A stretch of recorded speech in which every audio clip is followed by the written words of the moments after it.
Good morning students. मैं doctor Rama Sarojini, BSc first year physical chemistry unit 5 के part को आगे बढ़ाते हुए नेक्स्ट टॉपिक हमने लिया है आर्हेनियस थ्योरी। स्टूडेंट, इसके पहले वाले वीडियो में हमने पढ़ा temperature dependence of rate of reaction, जिसमें हमने किसी भी रासायनिक अभिक्रिया के ऊपर ताप के प्रभाव के बारे में पढ़ा।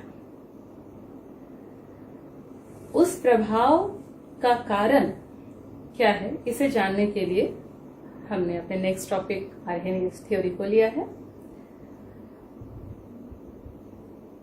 According to this means Arrhenius theory, following conditions are required. कुछ कंडीशंस हैं इस थ्योरी के अनुसार, इस सिद्धांत के अनुसार, जो जरूरी है। पहला है proper orientation of colliding molecules, यानी वो मॉलिक्यूल्स अणु जो टकरा रहे हैं, जिनके टकराने से अभिक्रिया होगी, उनका डायरेक्शन भी प्रॉपर होना चाहिए। जैसे हम लोगों ने एक एग्जाम्पल लिया है कार्बन मोनोऑक्साइड और नाइट्रोजन डाइऑक्साइड के रिएक्शन को। कार्बन मोनोऑक्साइड और नाइट्रोजन डाइऑक्साइड रिएक्ट करके कार्बन डाइऑक्साइड और नाइट्रोजन मोनोऑक्साइड का फॉर्मेशन करते हैं। यहां पे ये 2-3 ओरिएंटेशन हो सकता है मॉलिक्यूल्स का, जिसमें हमने लिया है ऑक्सीजन कार्बन, यहां पे है नाइट्रोजन ऑक्सीजन ऑक्सीजन। ये हम देख रहे हैं ये दो मॉलिक्यूल आपस में एक दूसरे को अप्रोच कर रहे हैं। ये जो डायरेक्शन है, एक पॉसिबिलिटी ये हो सकती है, दूसरी पॉसिबिलिटी है ये सेम रखा है पहले के जैसा, यहाँ पे थोड़ा हमने नाइट्रोजन और ऑक्सीजन के एटम की डायरेक्शन को चेंज किया। यहाँ तीसरे में भी हमने चेंज किया है कार्बन ऑक्सीजन, और यहाँ हम देख रहे हैं मतलब जो अप्रोच कर रहा है, यहाँ कार्बन को अप्रोच कर रहा है ऑक्सीजन, जो ओरिएंटेशन है नाइट्रोजन का वो कार्बन की तरफ है, और यहाँ ऑक्सीजन और ऑक्सीजन आपस में ओरिएंट कर रहे हैं। तो ये 3 हमने यहाँ पे एग्जाम्पल के लिए लिया है। तो अगर कार्बन और ऑक्सीजन इस तरह से अप्रोच कर रहे हैं, इस ओरिएंटेशन को अगर हम देखें, दिस इज प्रॉपर ओरिएंटेशन, और रिएक्शन होगा, reaction will take place. But in these two, इन दो जो ओरिएंटेशन को हमने दिखाया है, ये दोनों ही इम्प्रॉपर है। So no reaction, no reaction. तो हमने देखा कि ये ओरिएंटेशन प्रॉपर है तो रिएक्शन होगा, ये ओरिएंटेशन प्रॉपर नहीं है, ये भी इम्प्रॉपर है। इन दोनों ही केसेस में रिएक्शन होने की पॉसिबिलिटी नहीं है।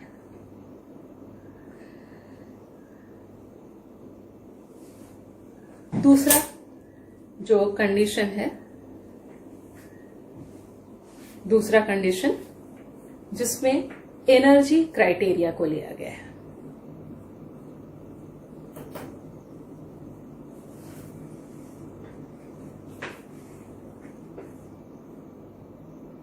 सेकेंड कंडीशन एनर्जी क्राइटेरिया को लिया गया है।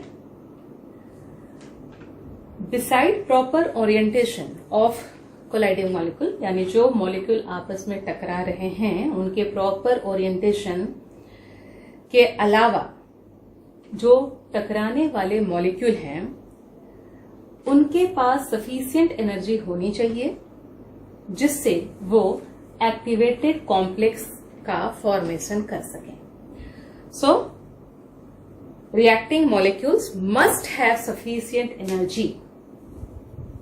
Reacting molecules must have sufficient energy to form activated complex.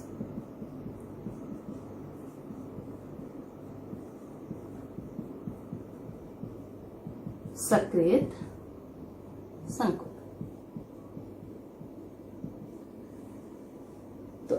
अगर रिएक्टिंग मॉलिक्यूल्स यानी कि कोलाइडिंग मॉलिक्यूल्स, जो मॉलिक्यूल्स आपस में टकरा रहे हैं, उनके पास इतनी पर्याप्त ऊर्जा है जिससे वो एक्टिवेटेड कॉम्प्लेक्स का फॉर्मेशन कर सकें, तभी रिएक्टेंट प्रोडक्ट में परिवर्तित होंगे। रिएक्टिंग मॉलिक्यूल्स जो हैं वो प्रोडक्ट मॉलिक्यूल में कन्वर्ट होंगे। तो एक minimum amount of energy required है ताकि एक एनर्जी बैरियर, एक ऊर्जा अवरोध होती है हर अभिक्रिया में, जिसको रिएक्टिंग मॉलिक्यूल्स, अभिकारक जो अणु हैं, वो उसे पार कर सकें, उस अवरोध को पार कर सकें।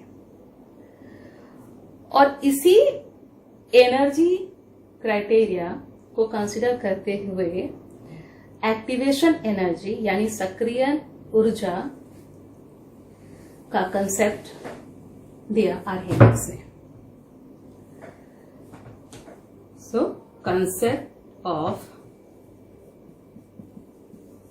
एक्टिवेशन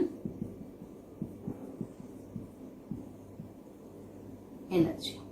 तो हमने अभी दो क्राइटेरिया देखा। इसके पहले हमने देखा कि रिएक्टिंग मॉलिक्यूल जो हैं उनकी ओरिएंटेशन प्रॉपर होनी चाहिए, तभी वो प्रोडक्ट में कन्वर्ट कर पाएंगे। और दूसरी क्राइटेरिया हमने जो अभी डिस्कस की वो है एनर्जी, कि रिएक्टिंग मॉलिक्यूल्स के पास, कोलाइडिंग मॉलिक्यूल के पास मिनिमम एनर्जी रिक्वायरमेंट जो है होनी चाहिए जिससे वो एक्टिवेटेड कॉम्प्लेक्स का फॉर्मेशन कर सके, और उस एक्टिवेटेड कॉम्प्लेक्स के फॉर्मेशन के बाद वो फिर प्रोडक्ट मॉलिक्यूल में कन्वर्ट हो सकते हैं। सो अब आता है कंसेप्ट किसका? एक्टिवेशन एनर्जी का, यानी कि सक्रियण ऊर्जा का।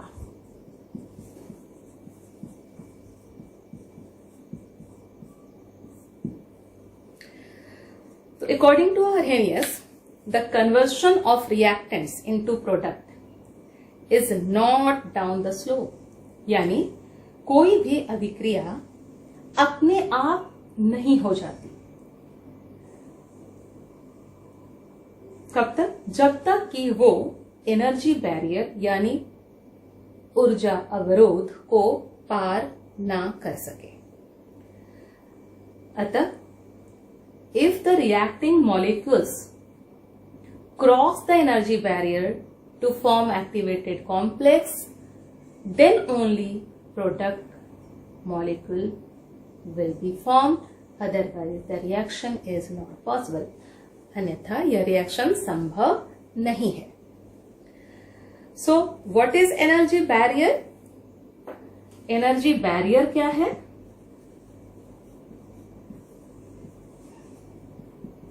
यानी कि ऊर्जा अवरोध क्या है? यह एनर्जी बैरियर एक इमेजिनरी, एक काल्पनिक लाइन है, एक हाई एनर्जी स्टेट है जो रिएक्टेंट और प्रोडक्ट के बीच में मौजूद होता है। यानी the energy barrier is an imaginary high energy state, एक काल्पनिक उच्च ऊर्जा वाला स्टेट है जो रिएक्टेंट और प्रोडक्ट के बीच में होता है। This high energy state, this high energy state is known as threshold energy.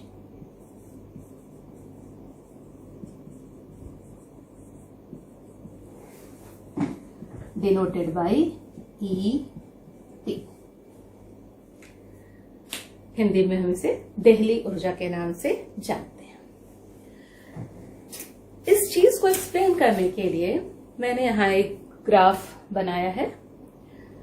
इस ग्राफ में एक्स एक्सिस पे हमने रिएक्शन कोऑर्डिनेट को लिया है और वाई एक्सिस पे रिएक्टेंट प्रोडक्ट की एनर्जी को हमने यहां पे दिखाया है, एनर्जी लिया है। ये जो एनर्जी है ये रिएक्टेंट की एनर्जी है, देख रहे हैं। रिएक्टेंट रिएक्शन आगे अगर तभी बढ़ेगा जब रिएक्टेंट के मॉलिक्यूल को एनर्जी मिलेगी। ये देखिए एनर्जी ग्राफ ऊपर बढ़ रहा है। एक जगह आती है जहां पे एक्टिवेटेड कॉम्प्लेक्स का फॉर्मेशन हो रहा है। जैसे ही इस एक्टिवेटेड कॉम्प्लेक्स का फॉर्मेशन होता है, after that it will be converted into product. और ये देखिए हमने यहाँ पे प्रोडक्ट की एनर्जी को शो किया है। So this is the energy, this is the energy of reactant, then the energy of reacting molecule is increasing and this state of energy is known as threshold energy. ये जो energy हमने यहाँ दिखाया है, this is threshold energy, and this is the formation of activated complex, and after the formation of activated complex, product is formed.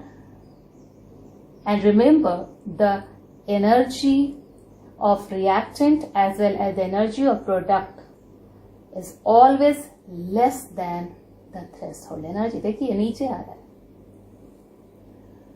तो reactant species को इतनी energy की जरूरत पड़ी। यहां ये जो डिफरेंस दिख रहा है, इस डिफरेंस एनर्जी को, अमाउंट ऑफ एनर्जी को हम कहते हैं activation energy.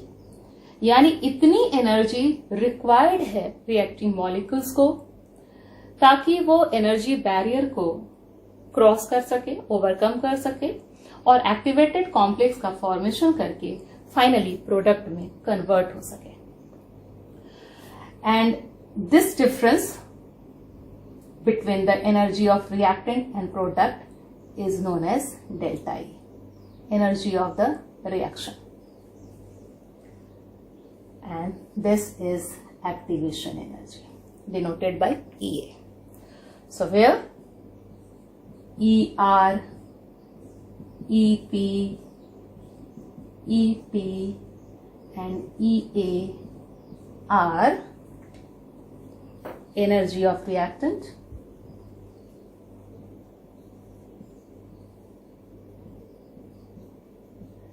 energy of products, threshold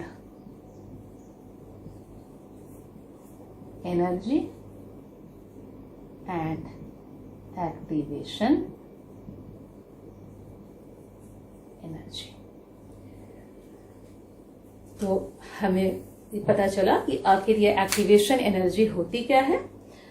और एक चीज और हमने देखा कि थ्रेशोल्ड एनर्जी क्या होता है।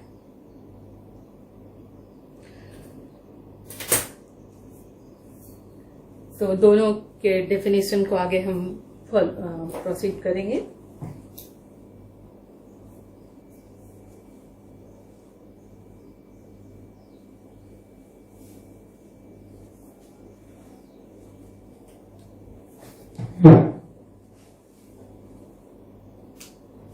Threshold energy,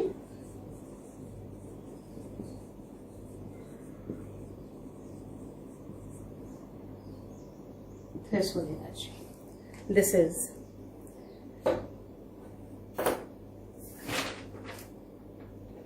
minimum energy required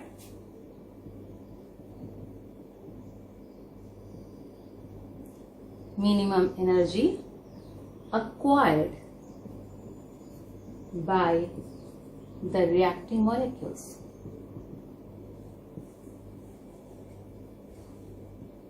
By the reacting molecules before they are able to react.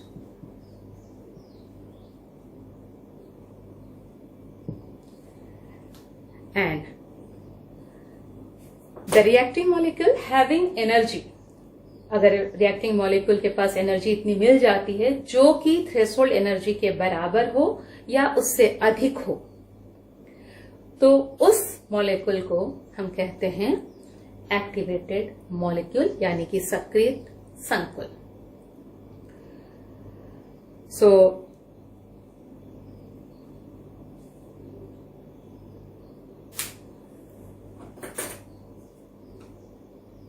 reacting molecules having energy either more or equal to the threshold energy is called activated molecule, संकृत संकुल। Room temperature पे जो molecules की average energy होती है, reacting molecules के बारे में हम बात कर रहे हैं, तो जिन रिएक्टिंग मॉलिक्यूल्स की एवरेज एनर्जी जो होती है रूम टेम्परेचर पे बहुत ही कम होती है थ्रेशोल्ड एनर्जी से, दहली ऊर्जा से, therefore only a small fraction of the molecules is able to react. अतः रूम टेम्परेचर पे या कमरे के तापमान पे कुछ मॉलिक्यूल, एक छोटा सा फ्रैक्शन ही मॉलिक्यूल का, रिएक्टिंग मॉलिक्यूल्स का रिएक्ट करने के लिए सक्षम होता है। और अगर उन रिएक्टिंग मॉलिक्यूल्स को एनर्जी दे दी जाए जो कि या बराबर हो थ्रेशोल्ड एनर्जी के या उससे अधिक हो, जो एनर्जी दे दी जाती है जिससे वो रिएक्ट कर सके और प्रोडक्ट का फॉर्मेशन कर सके, तो जो अतिरिक्त ऊर्जा दी जाती है रिएक्टिंग मॉलिक्यूल्स के ओवर देयर एवरेज एनर्जी, जो उनमें उपस्थित है, जो एवरेज एनर्जी उनके पास है, औसत ऊर्जा, उससे अधिक जो एनर्जी दी जाती है ताकि वो एनर्जी बैरियर को क्रॉस कर सकें, उस एनर्जी को हम कहते हैं एक्टिवेशन एनर्जी, यानी कि सक्रियण ऊर्जा। तो दो इंपॉर्टेंट टॉपिक हमें यहां पे मिल रहा है, एक है थ्रेशोल्ड एनर्जी, अब दूसरे हम बात करेंगे activation energy.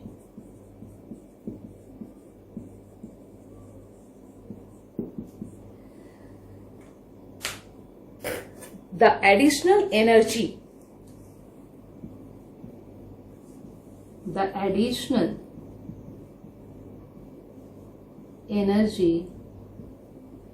required by the reacting molecules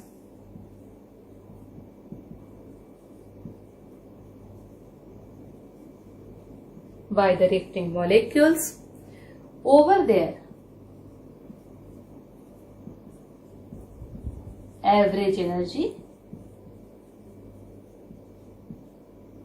is known as activation energy. Activation energy, सक्रियण ऊर्जा।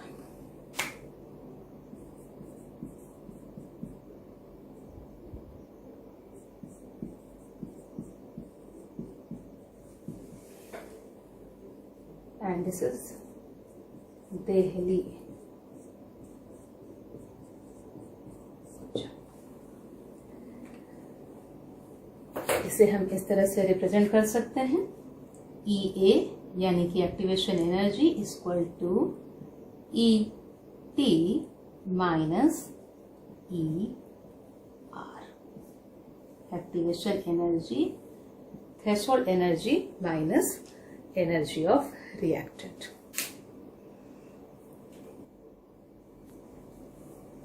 At higher temperature,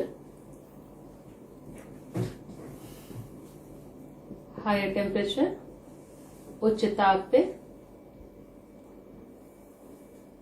the number of molecules having energy either equal or more than the activation energy increases. होता क्या है, जैसे ही हम तापमान बढ़ाते हैं तो उन मॉलिक्यूल्स की संख्या जिनकी एनर्जी या तो एक्टिवेशन एनर्जी के बराबर हो या एक्टिवेशन एनर्जी से अधिक हो, उन अणुओं की संख्या बढ़ने लगती है, जिसके कारण रेट ऑफ रिएक्शन जो है वो बढ़ता है, यानी कि प्रोडक्ट का फॉर्मेशन ज्यादा होने लगता है, रिएक्टिंग मॉलिक्यूल प्रोडक्ट में कन्वर्ट होने लगते हैं क्योंकि वो थ्रेशोल्ड एनर्जी को ओवरकम कर जाते हैं। तो हमने यहां पे इसे ग्राफिकली रिप्रेजेंट किया है, दो अलग अलग तापमान को लेते हुए T1 और T2 को, जहां T2 हायर टेम्परेचर लिया है और T1 लोअर टेम्परेचर है। एक्स एक्सिस पे हमने एनर्जी लिया है और y एक्सिस पे हमने फ्रैक्शन ऑफ मॉलिक्यूल लिया है, यानी फ्रैक्शन ऑफ कोलाइडिंग मॉलिक्यूल्स।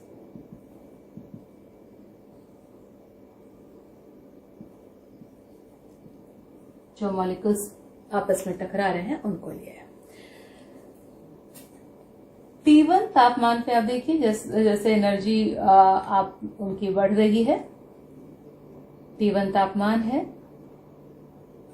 जो मॉलिक्यूल्स हैं, ये देखिए ग्राफ नीचे इस तरह से आ रहा है, ये EA का ग्राफ है।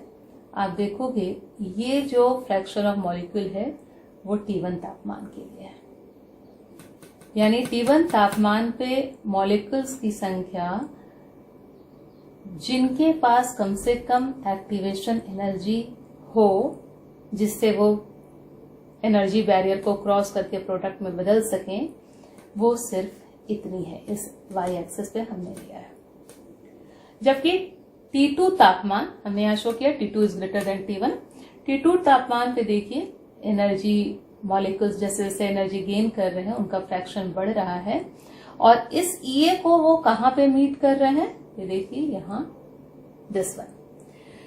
तो T1 तापमान पे जो फ्रैक्शन ऑफ मॉलिक्यूल है जिनके पास कम से कम एक्टिवेशन एनर्जी या उससे अधिक ऊर्जा है, और T2 पे देखिए तो ये जो शेडेड पोर्शन हमने दिखाया है नीचे यहाँ ब्राउन कलर से शो किया है, this is the number of molecules having at least activation energy और हायर देन एक्टिवेशन एनर्जी। जबकि T2 पे देखिए इतना ग्राफ को कवर कर रहा है। तो हम इससे देख रहे हैं कि जो मॉलिक्यूल अगर यहां से यहां तक मान लीजिए हमने फ्रैक्शन ऑफ मॉलिक्यूल लिया है 10, तो ये लगभग 20 या उससे अधिक दिख रहा है, यानी कि बढ़ा हुआ दिख रहा है। तो ये ग्राफ ये शो करता है कि हायर टेम्परेचर पे उन अणुओं की संख्या, उन मॉलिक्यूल की संख्या बढ़ जाती है जिनके पास इतनी एनर्जी हो जो एक्टिवेशन एनर्जी के बराबर हो या उससे अधिक हो, क्योंकि तभी वो एक्टिवेटेड कॉम्प्लेक्स का फॉर्मेशन करेंगे और further they will form products. Thank you.